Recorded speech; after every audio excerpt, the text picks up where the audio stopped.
Do you want to learn how to spool knit? It's easier than knitting with needles, and you can do it even if you have low dexterity.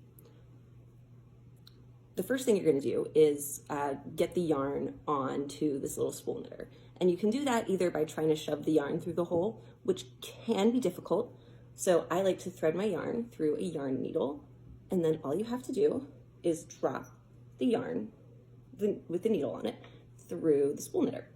And I am right-handed, so I'm going to set this up for the yarn to be going clockwise. If you're left-handed, you're going to want to set it up so that the yarn goes counterclockwise. And you start by going between these two pegs, around the outside, then between those two, around the outside, between those two, around the outside, between those two, around the outside, between those two. And now all your pegs are covered, and you're gonna come out from this first peg and just start wrapping it around the outside. I like to tension my yarn with my non-dominant hand, where I wrap the yarn around my pointer finger and then go over, under, over, and then kind of hold the spool knitter with that hand. And then you also have this tail down here, which I can kind of manage as well, because it's going to be very loose at first.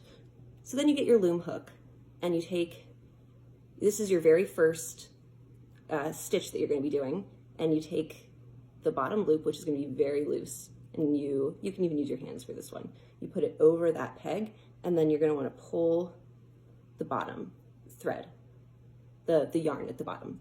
And then you just keep lifting the lower thread. Oh, that's very loose.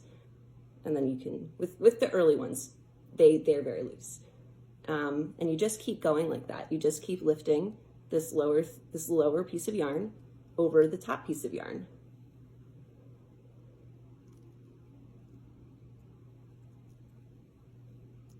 And I recommend holding the spool knitter with your non-dominant hand, and then lifting and then turning with your thumb after every piece of yarn that you lift. And now you're spool knitting.